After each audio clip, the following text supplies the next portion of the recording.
Hello again. For those of you that don't know me, I'm Stephen Harmon.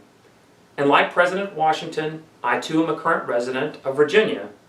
And I have also served and continue to serve in the Army of our Union. I just read you excerpts from my modernization of George Washington's farewell speech that he gave on September 19th, 1796, 224 years ago to the day. As I read, studied, and tried to modernize his words, there were times they brought me to tears. I hope you can hear all that, perhaps, through the noise that probably came through the microphone, because I live in Arlington, Virginia, around children and adults going about their day, and probably much like when George Washington gave his farewell speech, and what I imagine was a room with the windows open, you got to hear life pass him by. And so you'll have to forgive me for the same today. The news, our discourse, and some of our political leaders, they have caused me to feel as though our country is on a precipice that it can't back down from. That one decision that we make, or one decision made, would take us over that precipice forever. But George Washington's words, they eased my mind. The challenges we have today, they're not new. He describes them exactly.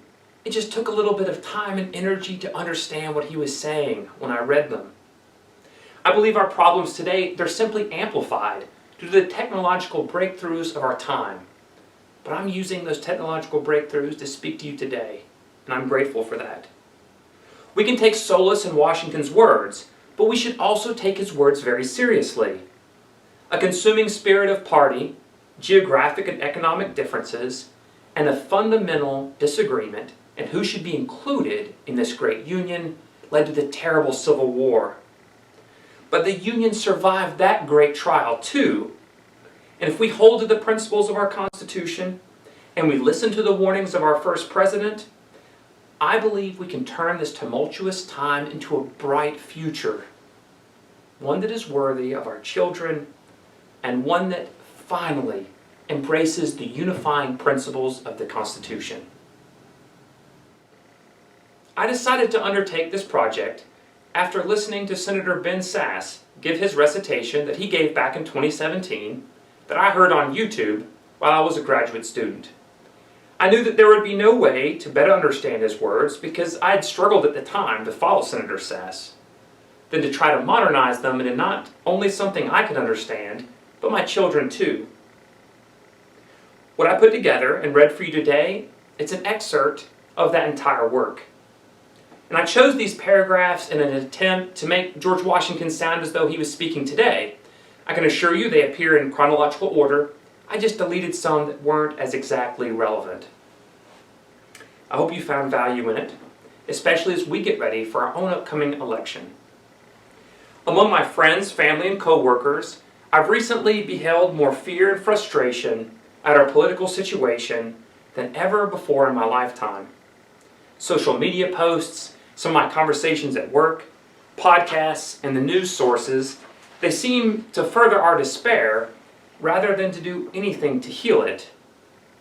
I personally believe it is because we haven't heeded the words of President Washington and other leaders that have been brave enough to serve the whole instead of just their half, right?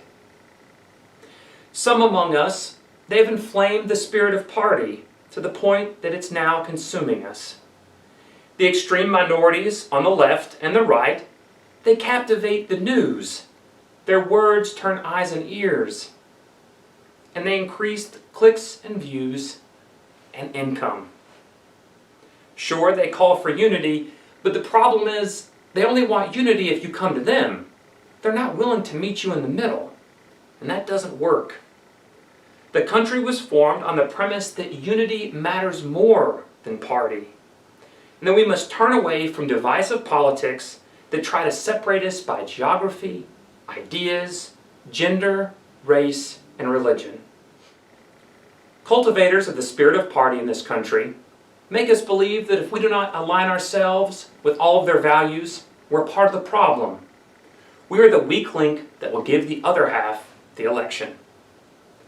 Today, though, I'm choosing to believe this, that we as Americans, we only lose if the process fails, if the Constitution fails, if the right to vote and elect people of our choosing fails. And most of all, we will fail if the leaders that we have elected fail to represent our interests, and we let an election pass where we do not strip them of their right to wield our collective power. Today, I'm choosing to separate myself from the spirit of party. I will never align myself with an idea simply because it's party doctrine. When I write and speak, I will do better to choose topics that we can all rally behind. When I'm considering something controversial, I'll approach these topics with respected friends and family and try to critically examine them from all sides, including my own bias. When I see friends or family starting to fall to an extreme, I'll approach them with love and understanding, with the goal to find some way to compromise, or at least better understand them. I will recognize that maintaining the relationship and our national unity, it's more important than whatever spirit of party I may kindle, because it's our unity as a nation that delivered us to this moment. It's not the actions or the inactions of any party. If I had one wish for this troubled country, it is that we could successfully extinguish the fires of partisanship that are consuming us. But wishes only come true if they're possible, and we work exceptionally hard to achieve them. And so I guess I'm posting this video in the hopes that you too are tired of the consuming spirit of party President Washington warned us about.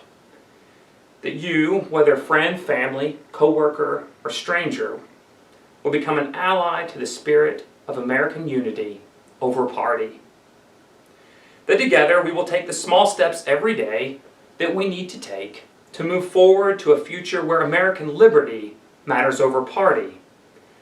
And we elect leaders not for the red or their blue scarves or ties, but for the red, white, and blue colors of their character by which they serve all Americans, especially those that didn't vote for them. I hope you found George Washington's words valuable. I've read them many times over the last year, and I'm left with nothing but gratitude for the comfort, knowledge, and resolve that his words have brought me. I encourage you to read them as he wrote them, study them line by line, and I think that in time, you'll find he knows you just as he says he does, as an old and affectionate friend. I'll end with some of the last words George Washington ever spoke in his life. Don't be afraid.